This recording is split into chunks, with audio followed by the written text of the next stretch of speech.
is it Jacob Hibbard? Yep, that's right. All right. Now, who do you work for, Jacob? What do you do? Yeah, so I'm the grassroots director for Americans for Prosperity Utah. We're 501c4. We are based in Lehi right now. We have an office in Lehi, so that's where I work each day. Um, but yeah, so Americans for Prosperity, our whole modus operandi, I guess you could say, is we're trying to break down barriers towards for individuals to achieve their potential. So looking at government policies that are preventing people from achieving their potential, and we're trying to break those down by changing the laws or changing policy. I like that. Yeah, yeah. So to kind of give a case in point, is there any recent actions that you guys are working on that you could kind of show an example with? Yeah, so we're working on quite a few bills this session, but some of the ones that we are working on that have kind of already started to go through the process. Just before I jumped on with you guys, I was listening to the House Business and Labor Committee, and they were debating and discussing a bill called Senate Bill 87. It's sponsored by Senator Kurt Bramble, and this bill would make it so that there would be a licensure exemption for what are called blow dry bars, which is essentially a place where you can go and get your hair washed, dried, and styled. And Okay, so they're not cutting hair. no, they're not cutting hair. They're not coloring it. They're not doing anything remotely dangerous. But And currently, they're under not state doing law, anything long lasting. If they mess it up, wash it nothing up. that a woman doesn't do in her own bathroom daily And is is that what. Go ahead. sorry, but that right now is required to have a license to do? Yeah, so if you want to, so say your daughter or your niece, it's prom comes around, and your niece is good at doing hair, and your neighbor asks your niece or your daughter to do their hair and offers to pay them for washing their hair or for styling it for prom, they would be technically committing a crime here in Utah. You've got to be kidding me. Is Yeah, there so if you want to do that and get paid, you have to go to cosmetology school, which can cost up to $20,000, and No, then no. spend Let's call out 1,600 what's yards. the minimum it costs. I'll bet I at the think the minimum minimum on the low end is around like $5,000. $5,000 it's given in some guy's trailer and you've got to babysit his kids while you do it. I mean, seriously, let's is there anything small enough that the government doesn't want to fondle your nuts while you do it? Lemonade Anything stands. small enough. Well, that's the thing is, as you listen to the debate around this, the cosmetology industry here in Utah, the salon owners, the licensed cosmetologists, the owners of the schools are coming out and they're complaining and moaning, saying, "Oh, it's not. This is a safety issue." They've thrown out the idea that Might get somehow they are hairspray in the eye. trained to recognize and address domestic violence, which I have a friend who's a licensed cosmetologist, and she actually teaches at one of the schools. She's like, there's literally 2 paragraphs on domestic abuse in our entire curriculum, So but they're just throwing out all sorts of excuses of why if you're it should brushing be the hair, criminal for you to wash hair for a living without going and getting a license. so Now, if you Jared, that he's got a good point though, because I remember one time Patricia was doing her hair in one of these Tooele salons, and there was just a freaking fight that broke out between two of the ladies. I mean, it happens. well, that's I don't. They have That's- licenses though. that's violence out in the street. He's talking domestic violence. So at the hair salon, training school, the camp, I swirl my hair university, whatever the fuck it's called. They're arguing that a regular person wouldn't be able to notice the black eye, that a hairstylist would be able to recognize that. Apparently, yeah, that's one thing that they mention, and the sad irony of it. And my friend who teaches at the cosmetology school, she said the sad thing is there are women right now who are in abusive situations who are good at doing hair that can't go and start getting a job working in the hair industry because they can't afford to pay the 20 grand or the 10 grand it takes to do it. And so she knows one lady in particular, Or the whose 5 husband's grand incredibly abusive. and they're And- allergic to cats in trailer parks, whatever, wherever the $5,000 school is. This is You're having fun with But this the thing one, is, aren't you, Jared? the women usually use doing hairstyling as a way to get out of domestic abusive relationships. It's a way for them to start to provide for themselves. It's a And quick so this woman, job. she knows she can't get out because she can't pay 20 grand Right. to go to school, so she can get out of this situation. And so the sad irony is they throw out domestic abuse as a reason to hold on to the licensure, but in fact that's actually hurting people or keeping people who could be escaping those situations out. Well, it's just protectionism. They just No, don't absolutely. they don't want to compete. My father was run out of his market due to, a lobbying group in his market that pushed and made Utah graciously changed their laws to drive my dad out of his business. It happens all the time. I don't know. Again, I go back to they're turning gold into shit every time we turn around. Those sons of bitches on the hill. So Well, you calling it protectionism is exactly right. There were several members of the committee tonight who expressly said that the reason they wanted to oppose this bill is because the cosmetology industry has been hurt by COVID and the restrictions, and they want to be able to protect their turf so it's not even worse for them. So it is protectionism. Is it possible to get some names so we can ask some of these people about their protectionist point of views? Because we don't have Sure, many protections. I could totally name some of the members of the committee who voted no. I mean, most of the Democrats, of course. So Right. Representative King, Representative Matthews, Wheatley, a Republican, Representative Dunnigan, he voted against it. There was one other one I can't recall off the top of my head. But if you go to le.utah.gov, you can go to the House Business and Labor Committee and see who's on the committee, and you can look at the bill, and it will tell you who voted for what. did it You can pass? also listen to recordings as well. Did the bill pass or did they? It did, yeah, 10-5. Wow. Okay, So it's going to be going to the House floor to be voted on, and then it will go to the governor's desk. good. Will you do us a favor and Slip us that link. just shoot us an email, shoot us that link. We definitely want to. We want to talk to some of these protectionists. That's an Well, interesting topic. and we want to push the info out there so that not just us, but so people can talk to them. This protectionism. The website's great because you can put in your information, create an account. They'll tell you who your representatives are, and you can choose bills that you care about to track, and you can get email alerts when something happens with that bill. And so I've got like 60 bills I'm tracking, but like I'm also tracking HB 60 on constitutional carry, Mhm. HB 302, which is about protecting women's sports from biological males. Yeah, who are where's feeling Utah pretty- leaning on that? Where is can you repeat that? Where is Utah leaning on that one? Well, the polling suggests that most Utahns want women's sports to be safe for women.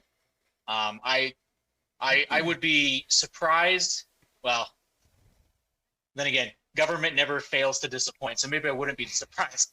But this bill should be common sense bill, but it will be interesting to see the powers that come out of the woodwork to stop legislation like that. For sure. Well, I have to say that I think I'm against that because I don't even think there should be a women's sports. There should just be sports.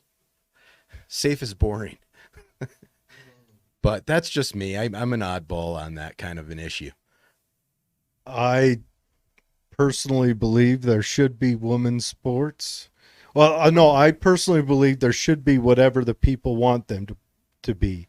And if women want to have sports, they should be allowed to have sports that is exclusive to them. And if men want to have sports, or if, let's say, overweight men who have bad coordination want to start a basketball league and keep everyone out who has coordination or is within weight, they should be able to start that basketball league. Kind of like Boy It's Scouts. associative rights. And I don't want the government to come in and say, we want to fondle your testicles while you have your leisure, so you're going to have to do it how we say. Yeah, I mean, it's a basic right of association that you as an individual have this natural right to First decide Amendment.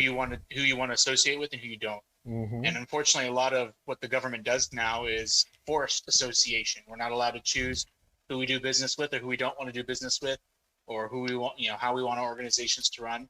At AFP, we aren't really working on that issue right now, but that's just, me personally pointing out something that I've observed is there's been a strong trend for a long time, at least since the 60s, to really cut down on right of association. And I think that new bill that Biden's coming out with, it's Buy America.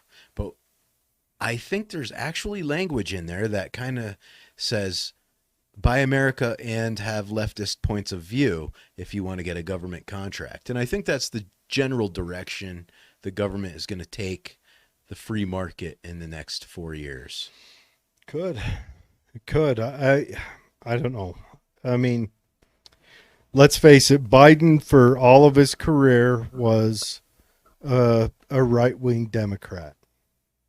As he was a pretty hardcore right-wing. Now, he wasn't conservative, but he was pretty extreme on a lot of his bills and actions. Now, what he said was something different. But I mean, all the worst laws, the Patriot Act, that's Biden's baby. The 94 crime bill, that's Biden's baby. All those things were his. Maybe he's had a change of heart since he was vice president. I don't know. Or maybe dementia, helped him out. I don't know. But he's always been pretty extreme. And then Kamala Harris, she's no wilting flower. She was a pretty radical DA and AG there in California. And I mean, she was so hard that the Supreme Court had to come down on her and tell her to release people when their time was up because she wasn't releasing them. So I don't know, but let's face it, everything's moving in one direction. But let's go on. What other bills you looking at? I want some more fun. One bill that I particularly been working a lot on personally is HB 159. It's sponsored by Representative Jordan Tischer, and it is a campus free speech bill. Ooh. So currently, all the Utah public education universities and colleges, they all have anti-discrimination, anti-harassment codes. By federal law, they're required to have those kinds of codes. But the language in a lot of these and all of the codes is very vague and very broad. And so what the result of that is that what we see that these codes end up infringing on protected free speech. Mm-hmm. And so the Supreme Court, in a case called Davis v. Monroe, gave a very strict, clear standard of what constitutes harassment in an educational setting. And none of our codes match up with that. And so what this bill does is it moves and it requires that all the language of anti-discrimination and harassment codes meet with the Davis standard and better protect campus free speech. And then it also gives students the opportunity to sue a university going through the AG's office if they don't comply with the standard. Has that been put through a committee yet? Yeah, so we got through the House Judiciary Committee. This is the 5th year in a row we've tried to pass this bill. It's died every single time, but this time we got through the House Judiciary Committee with a unanimous support, and then it passed through the House floor today, so it's going to the Senate. It passed today 60 votes to 11. So the Senate's where it's going to be next. That's where it died last year and the year before that. So we're really going to be trying to ramp up pressure on our Senate to pass this bill so that we can protect free speech. Because right now, with the vague language that's in our codes, it would be easy for someone to say, be in a biology class, and if a student said that, biologically speaking, there are only 2 genders, if there's someone in that classroom who could be offended by that, could say that that student was harassing them or discriminating against them by saying that, and then use the vague language to essentially try to punish that other student for expressing a belief, a political opinion. And so this new standard would make that impossible. Good, So, yeah. Would I be allowed to criticize Islam on a student campus in Utah? Right now, no, probably not. There would probably be someone who would try to come down on you for that, and they would have language in the anti-harassment codes to justify that decision. That's well, it's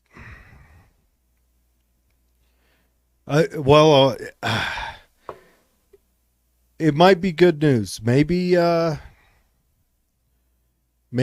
that we've got the Democrats in control, the states will start looking to themselves to make some laws, and maybe that'll change. Maybe that's the way it needs to be done.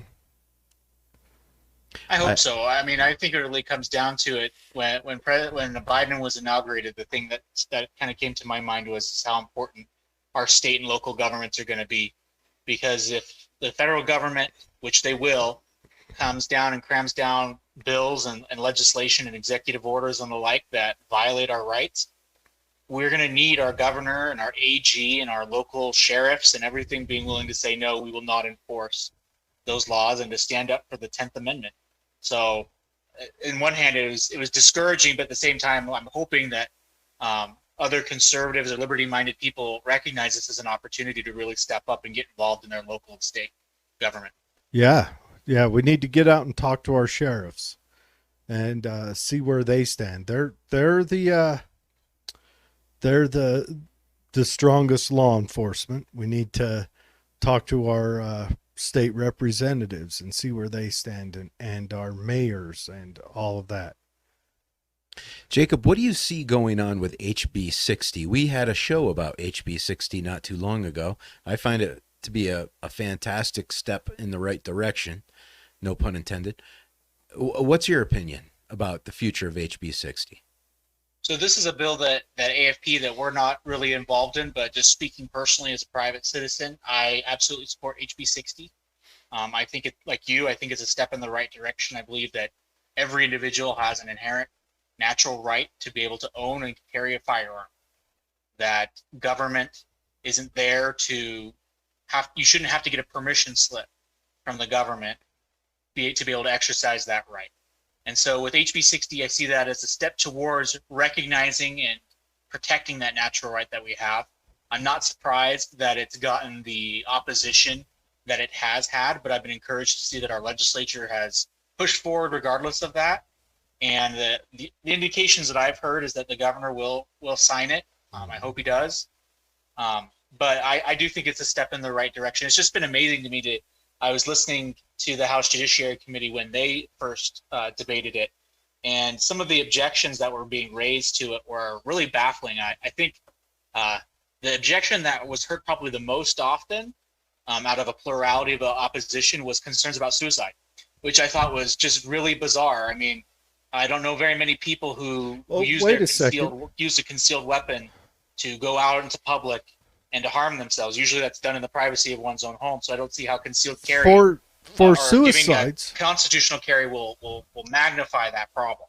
Well, for suicides, it might actually make the situation better, because then they may be exposed to the opportunity to commit suicide in a more public place and not have to be found by a family member after they've stewed for a day or two in the hot sun. So it may prove to be better. Wow. Okay, Jared, you're a little morbid tonight. What are you drinking? They brought up suicide. Seriously. Did they? They did. Several people. There is a group here in Utah that focuses on suicide prevention. Their president spoke against it. What is that? And I was just baffled. What is his name? We want to have. It was a she. Oh, goodness, I can't recall her name, but she spoke to it. There were several sociologists and professors, kind of like the typical people you'd expect to be against guns, kind of showed up. Right. So they were just. The suicide one was not what I expected to hear. They're just anti-gun people that were grasping at straws. Yeah, pretty much. Now, when you say grasping at straws, I'm going to tell you this right now. I looked at who voted against for this bill, and I was surprised. We have two representatives here in Tooele. We have Doug Sagers and Merrill Nelson. And I thought Doug Sagers was going to be against this bill. He voted for it, but Merrill Nelson voted against it. Yeah. So it was the exact opposite of what I thought would happen. Yeah. And I don't know. We should probably reach out to our representatives to be the responsible stewards of freedom that we are, and either heckle or criticize or maybe Man, that inquire. is funny how you said our representatives and freedom in the same sentence. It's shocking. You like that twist of lime, huh? Well, I actually like that Jacob said the 10th Amendment a few minutes ago. I mean, how many people even know what the 10th Amendment is and how important it is? Well, that's the thing. Unfortunately, it's been degraded to almost the importance of the point of irrelevance. Yeah. And the left has really actually kind of flipped it on its head. The left likes to try to take powers that are specifically delegated to the federal government, and their states will then try to nullify legitimate federal powers. And then when right-wing people try to actually apply the 10th Amendment correctly, the left throws a fit and pushes for federal overreach. So it's just a backwards game that we're stuck in, unfortunately.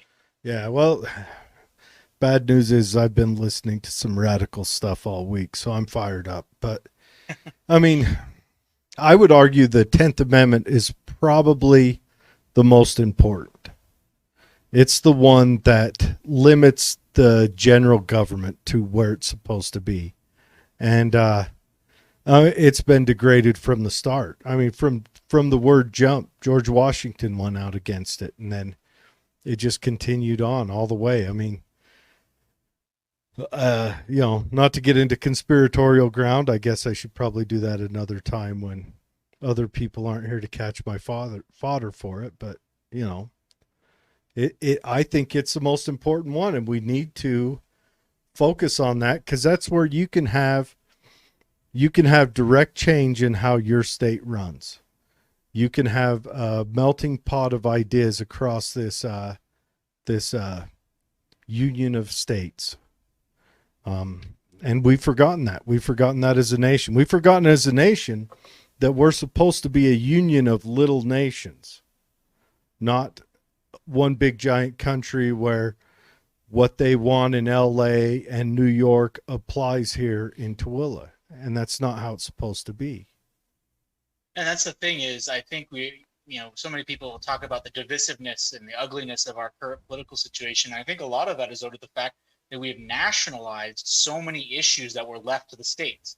The fact that, California is, potentially could have its laws be put in a position where it has to make its laws the way that Texas does, and vice versa. Mm-hmm. This is completely contrary to the vision our founding fathers had for us. If California wants to be a socialist hellhole, by all means, they can do that. And if we in Utah want to live, with the more traditional values, a more liberty-minded way, the 10th Amendment is there to allow us to do that. And if we really want to change things in our country and to capture the cohesion that we need to have, denationalizing a lot of these issues would go a huge way. Yep. Unfortunately, there must be an amendment somewhere that states that Utah has to pay for California and New York's really bad decisions, and it just seems to slip in there every time a Democrat's elected president. I don't know which amendment it is, but dang. It's got to, yeah. 66. Yeah.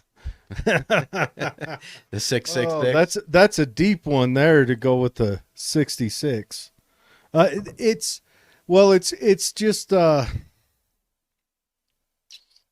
mean, you could argue, the 1860s was a big push against state sovereignty.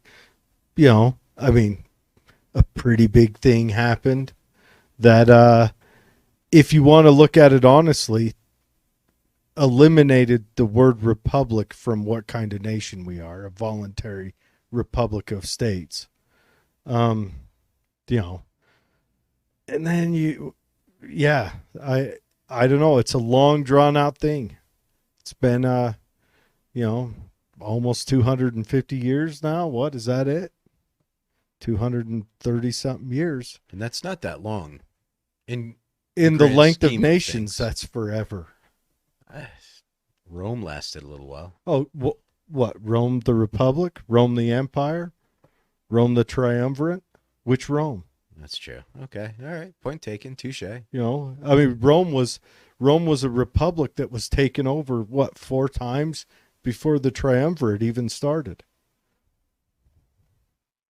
So yeah, they're, just like the U.S. will last on.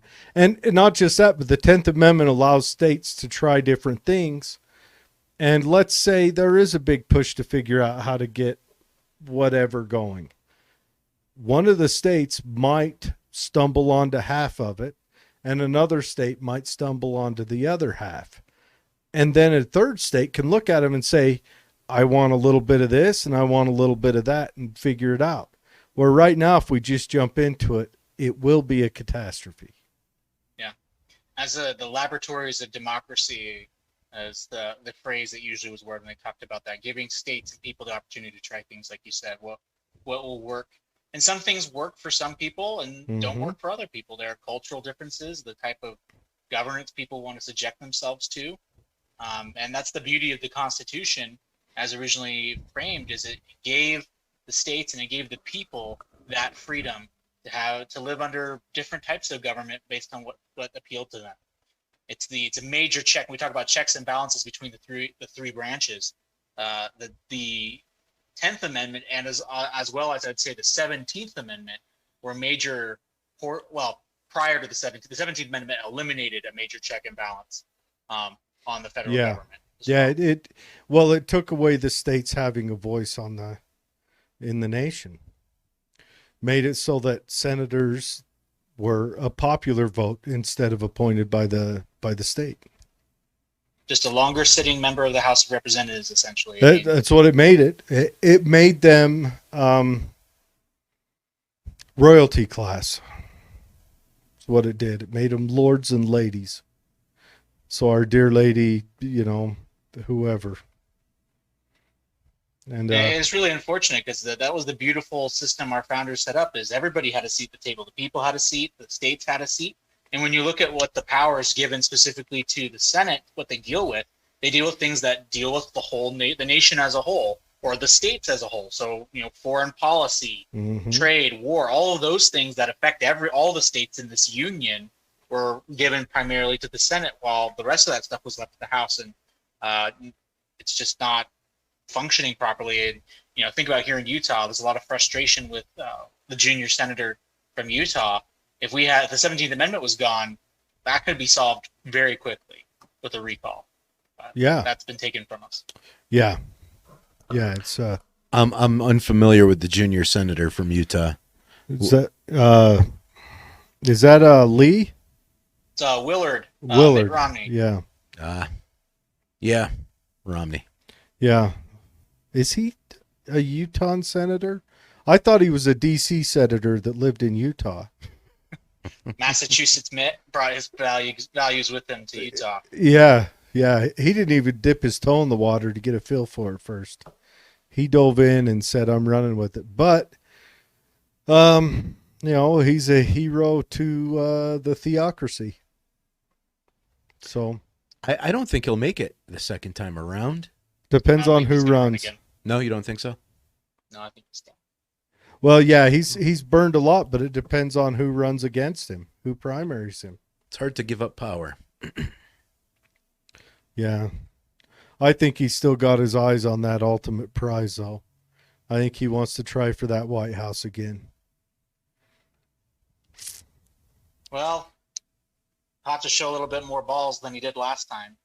I mean, he let Mom Jean Obama rock all over him. I don't know what he would do with Kamala Harris, who, man, she'll cut you, she'll seduce you, she'll do whatever it takes. So, I mean, if he wants to beat her, he's got to be ready to tumble.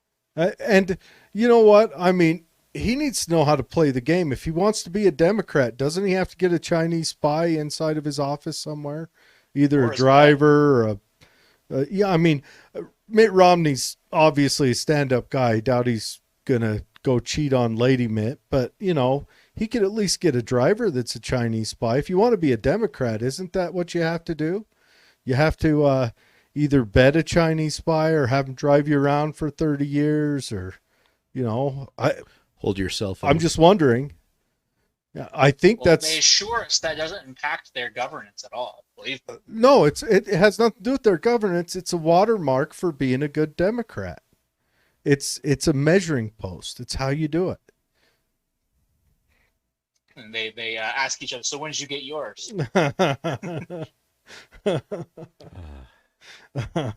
The sad thing is, it's true.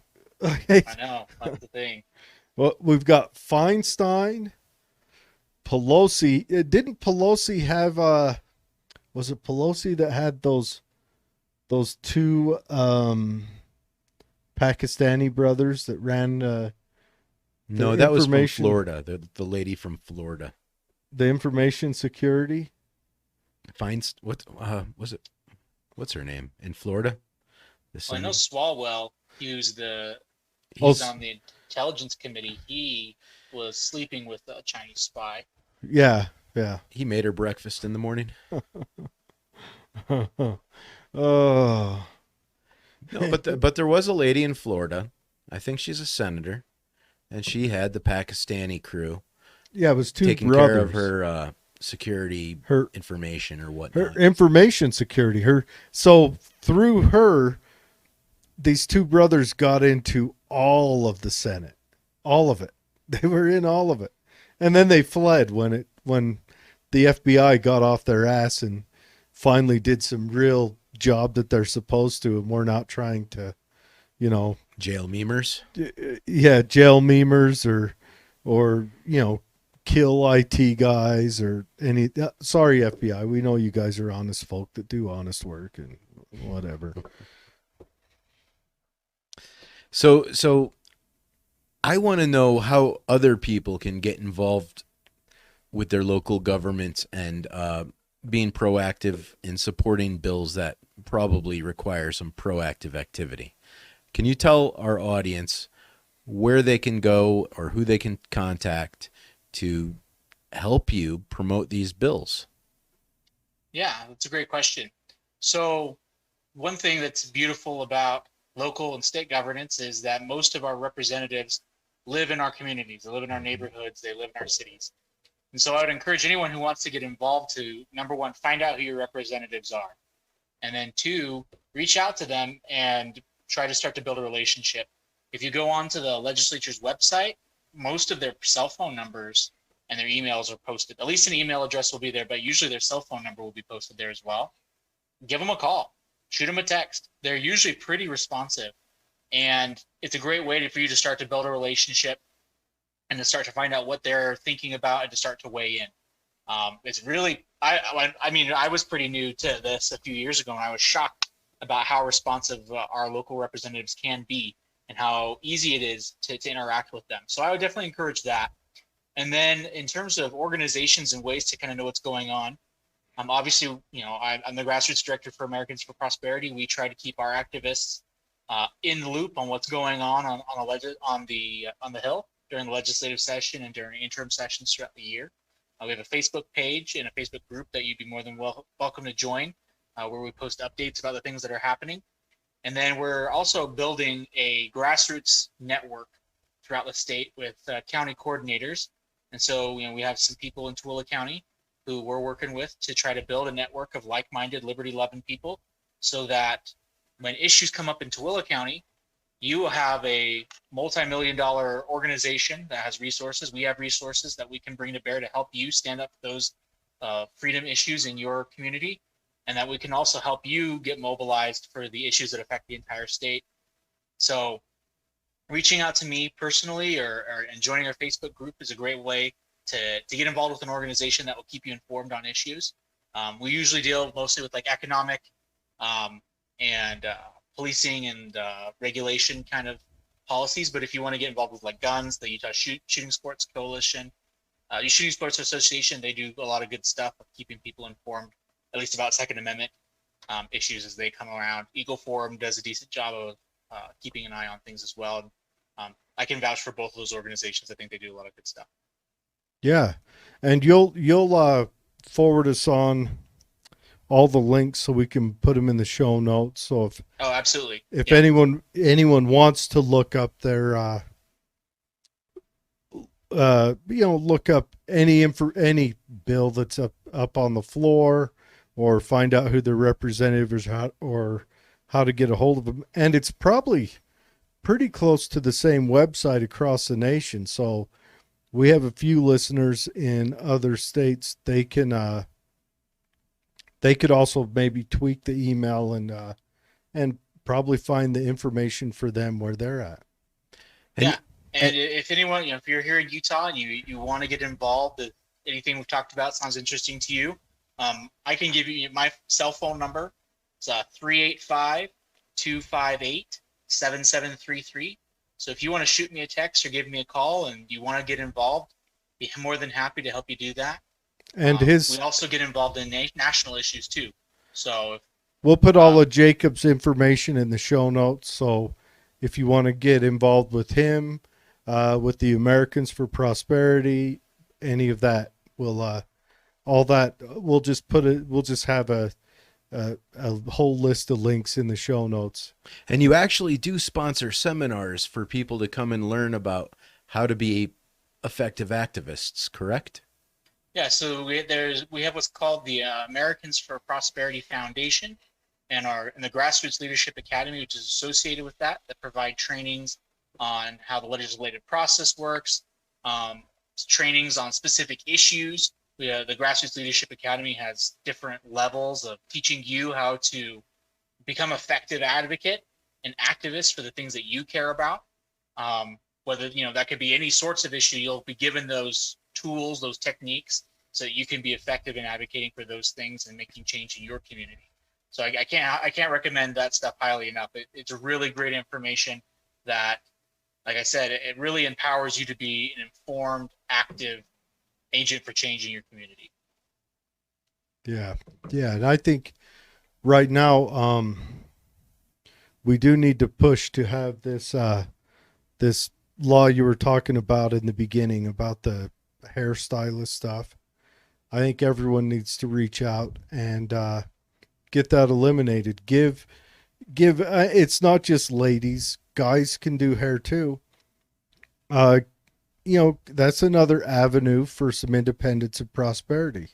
Let's get that bill crushed, or let's get that bill through so the law is crushed so that another avenue for independence can be formed. And I don't think there's so many laws like that are on the books and things that we're trying to do to just break down those barriers. We're working on things such as expanding scope of practice for physical assistance. And, we live in this time where we're told that we're in a pandemic and people are concerned about access to healthcare. Well, we have a lot of laws and regulations that make healthcare more scarce than it would be if the market was allowed to function. And so expanding scope of practice to allow physician assistants to perform different things that they're trained in and they know how to do, but allowing them to do it legally as opposed to requiring that a doctor has to do it or requiring that a clinical psychologist can do these things.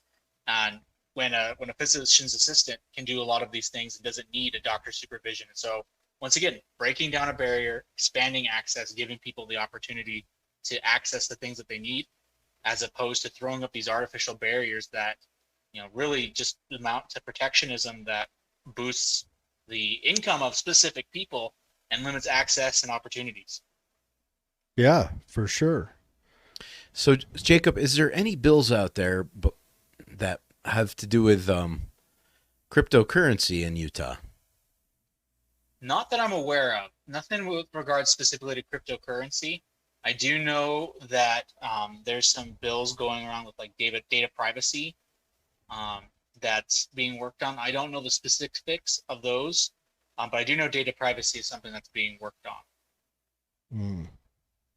Yeah, wasn't it Bank of America just without a court order handed out everyone's information that the FBI asked for last week? Am I warrant for that stuff? Am I misled on that, or? I'm not sure specifically what you're speaking to, but I mean, if that's true, that's really alarming. It was And that's the everyone. thing. If the FBI felt that someone was a part of the Capitol raid, they asked different banks, "Hey, we think this guy was there.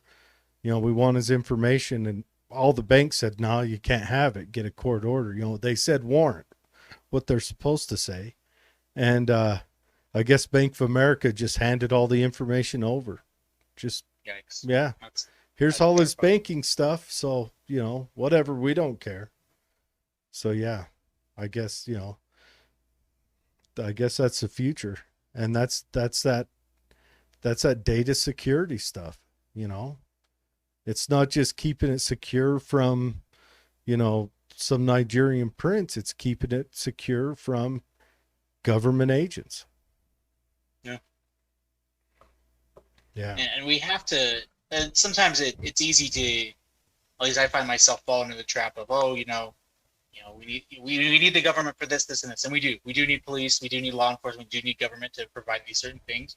But when we give the government the trust of being the monopoly of force, the people who are legally allowed to kill you or legally allowed to do all these different things, if we want to protect our liberty, we have to be suspicious and hold government and these entities and these organizations to a really high standard. And there's nothing unpatriotic or anti-police about that. It's just a pro-freedom mentality that we have to have, a suspicion of force and a suspicion of government, a healthy suspicion of government. Yeah.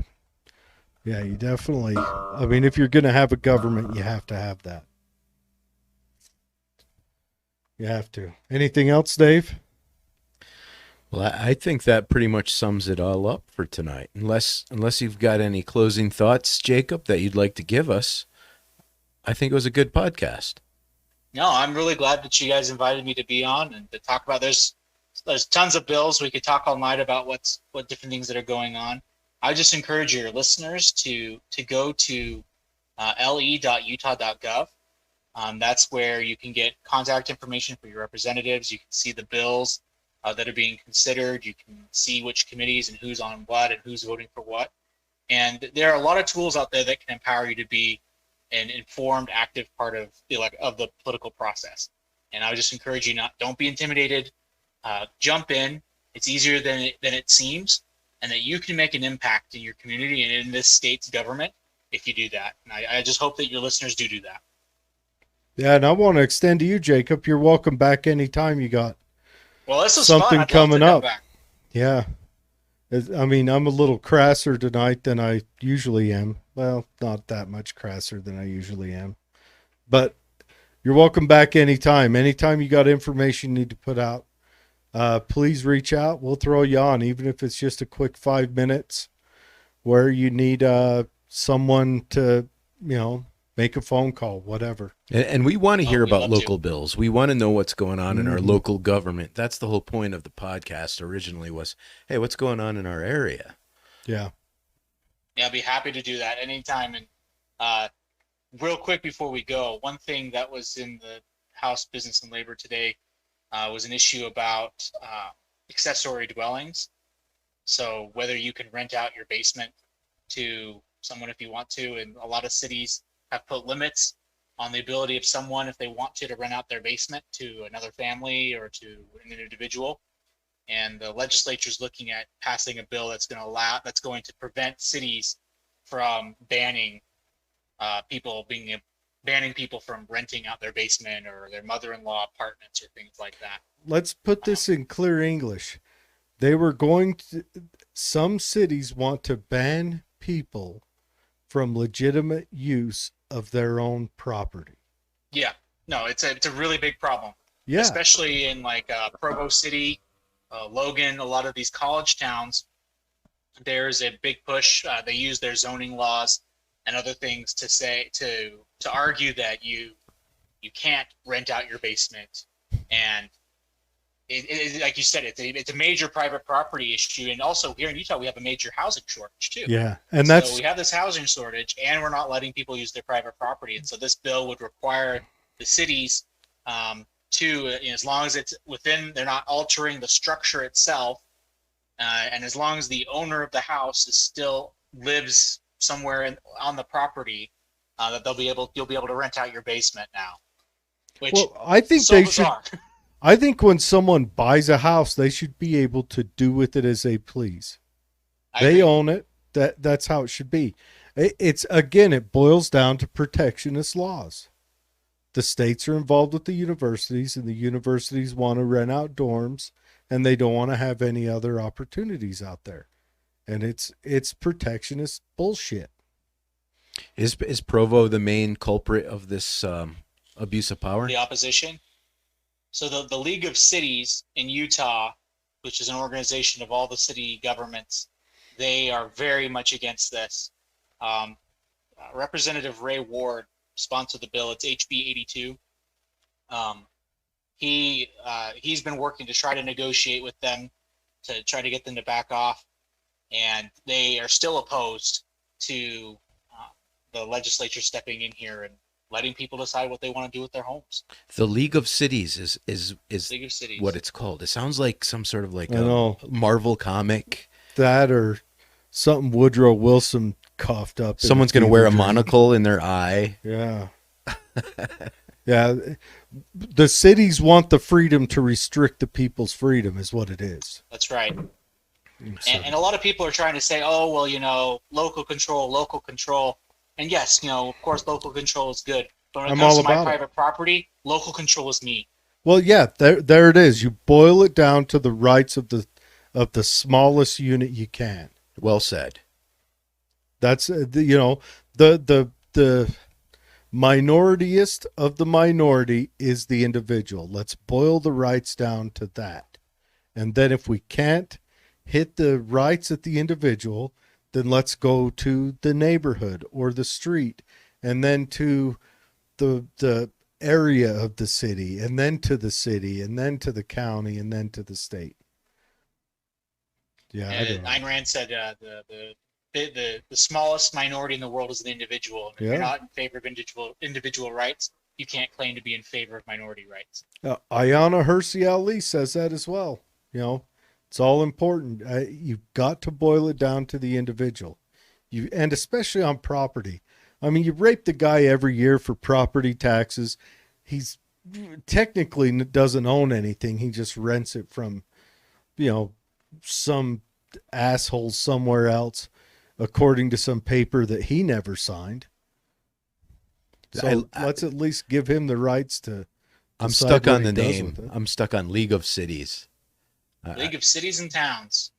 I got to look that Is up. Twilla a part Cities of that? Utah Unite. Is Twilla and Grantsville a part of that? I would imagine so. I imagine that they were a part of that.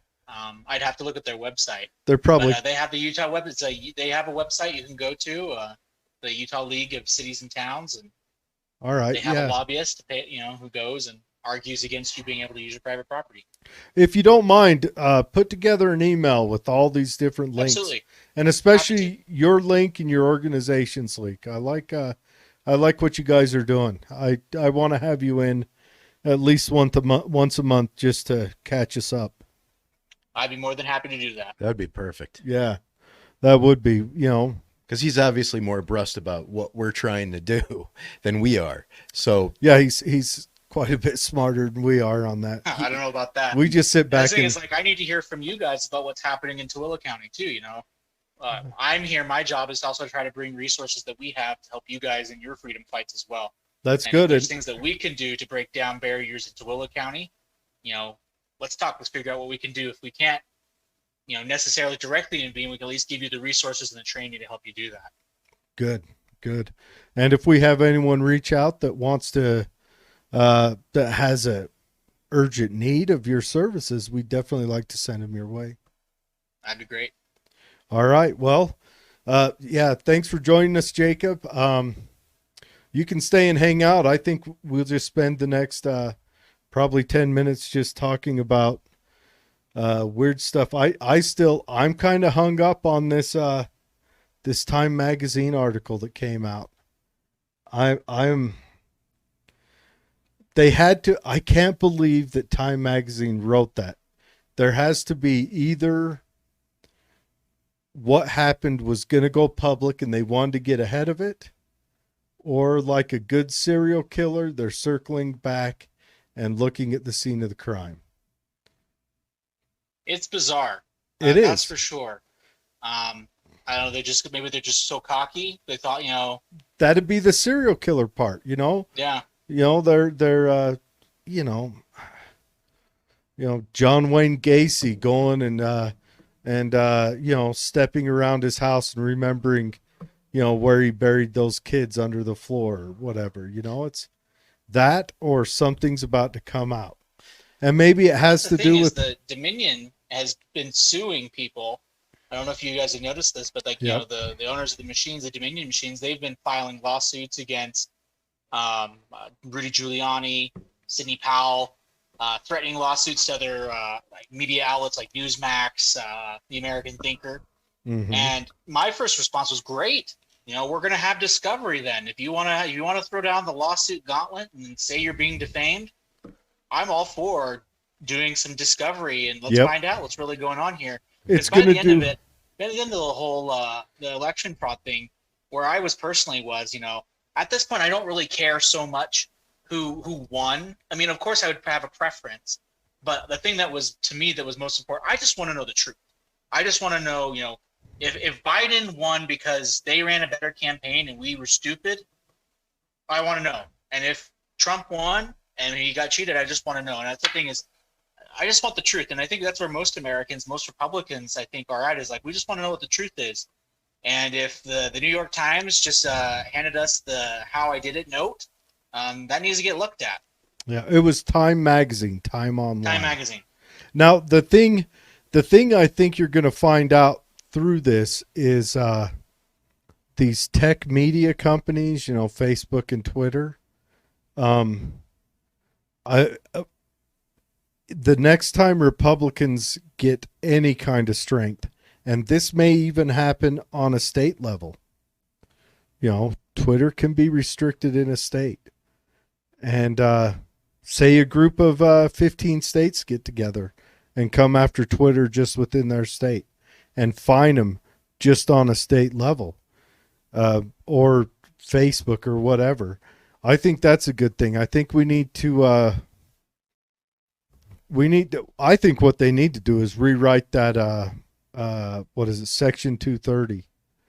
And it needs to, in my opinion, they need to write it so that the internet is the Wild West again.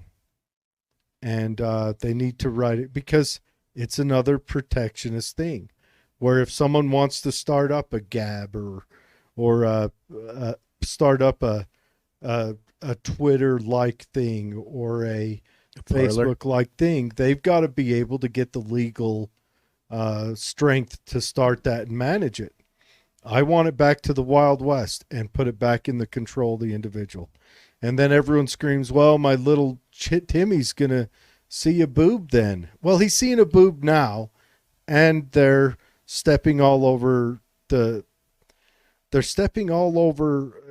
agora. They're crushing it. So, you know what? You need to control whether little Timmy sees the boob, and then you need to give the free space back to the people.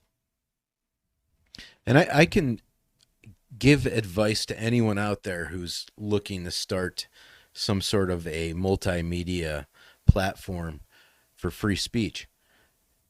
Iceland is the number one country for freedom of speech. Now, not only do they host freedom all over the internet, but a lot of those hosting companies in Iceland take cryptocurrency, which means you can buy your hosting service anonymously. And that's power. So if you're thinking about starting your own Parler or Gab, consider looking at Iceland. It is the number one free speech country, and that's what we need right now in the world. Is if we're going to bring America back to the number one position, we're going to have to use the free market to look for the best products and say, hey, we're leaving America to go to a different server in a different country because your quality of service is poor. Otherwise, nobody's going to get it. And it's just going to continue on the way it is. Yeah. And, Hey, I mean, if I was going to start something up right now, I would try to stay away from Amazon and Google. You know, I would like to say I'd try to stay away from Facebook, but too late. How do you do that? We're already on that. Well, I'm gonna hop off, guys. All right, It was man. great. Jacob? We'll have to do this again. Yeah, Thanks, thanks Jacob. for coming on, and we'll reach out to you. Have you come on next month. Let us know if anything new's going on. Sounds great. Guys, have a great night. You Take care. too, man. Have a good night.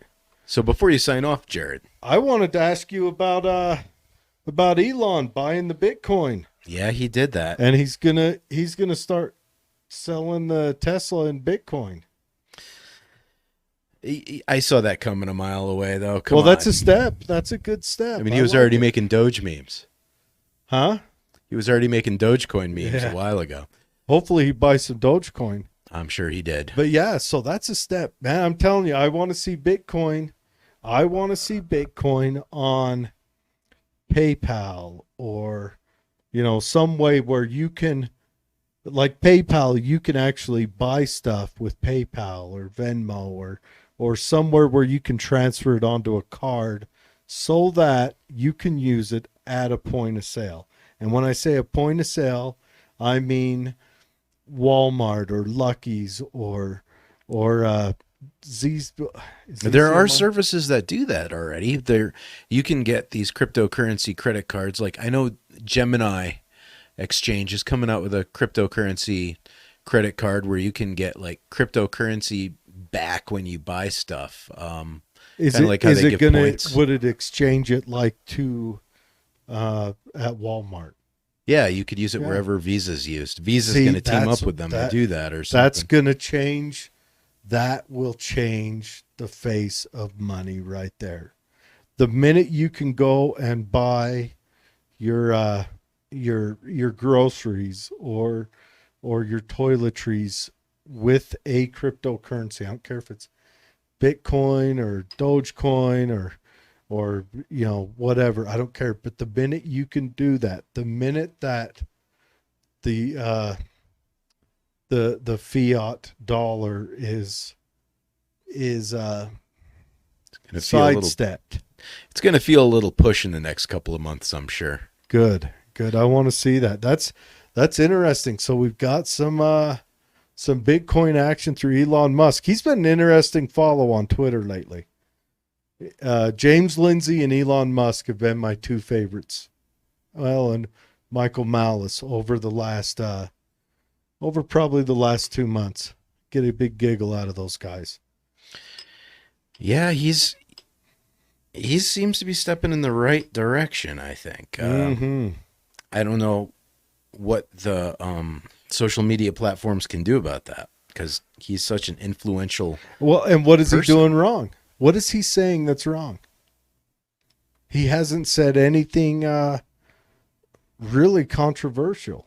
Kind of like he's got a team of communication experts that know how to twist this so Could he doesn't be. get squeezed. Could be.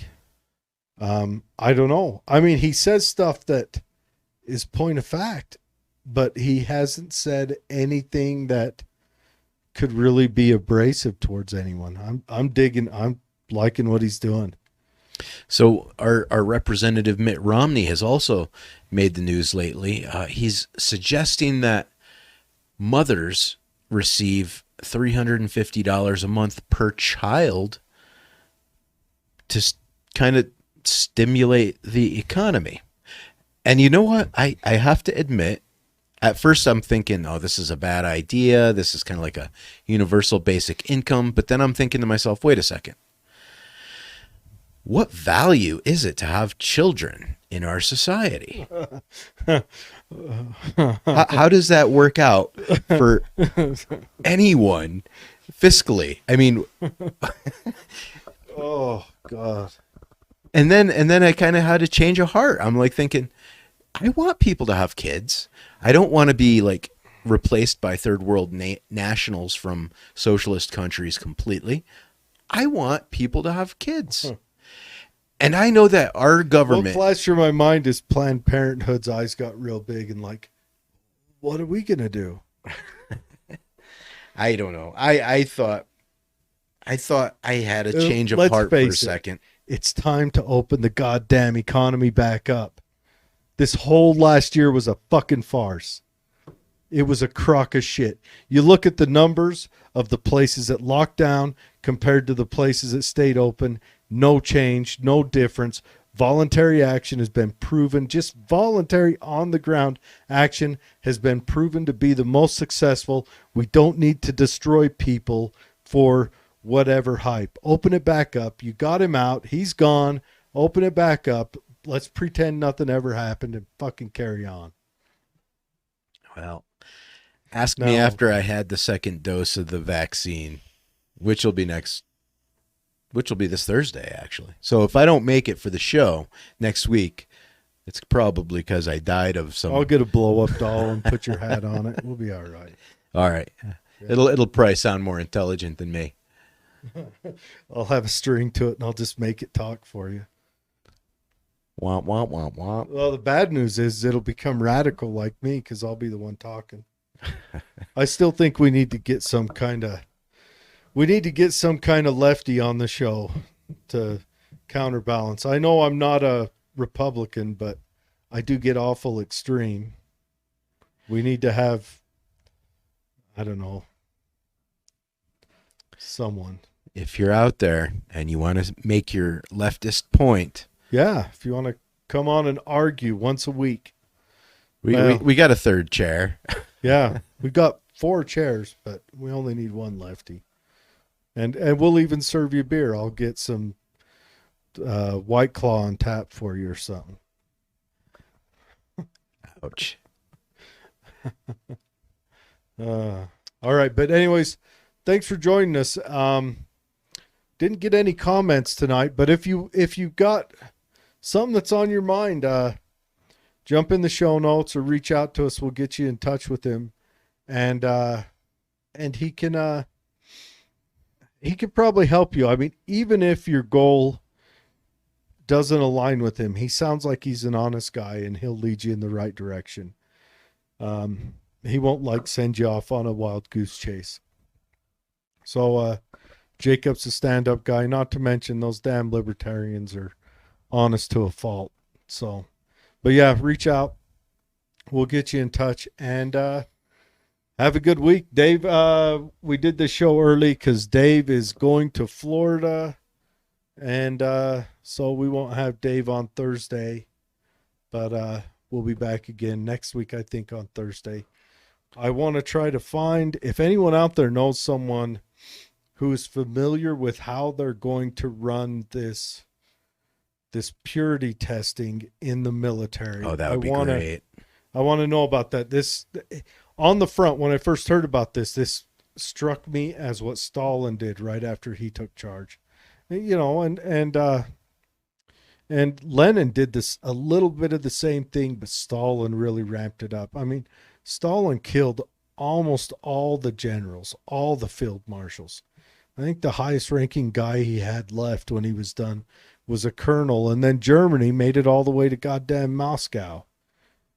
So, you know, but I want to know what purity testing they're going to run, because if they're just going after people who are obvious white supremacists or you know, color supremacists or you know, then I'm okay with that. That doesn't bother me. But if they start dipping into the gray areas, that's when I have some questions. So I want to know if it's a purge or if it's an actual good thing. And in order to know that, either I've got to sit around and wait until it's done, or I need to find someone who can give me some information. And you can remain anonymous on our show. We can do that. We have the skills and the technology. Yeah, we'll get you a Guy Fawkes mask and change your voice. Yeah, or your gender. We can change your gender. Yeah, I got a knife right here. Where you away? I mean, if you want to go one direction, if you want to go the other direction, this ain't going to help very much. You might even have it sharpened, hopefully. You know, I'll have to get super glue in a sausage or something. But anyways, but yeah, have a good week, and you know, reach out to Jacob. He'll be in the show notes. this show is going to probably be posted on Wednesday, I imagine. But yeah, we will. We'll see you next week, right before Valentine's Day.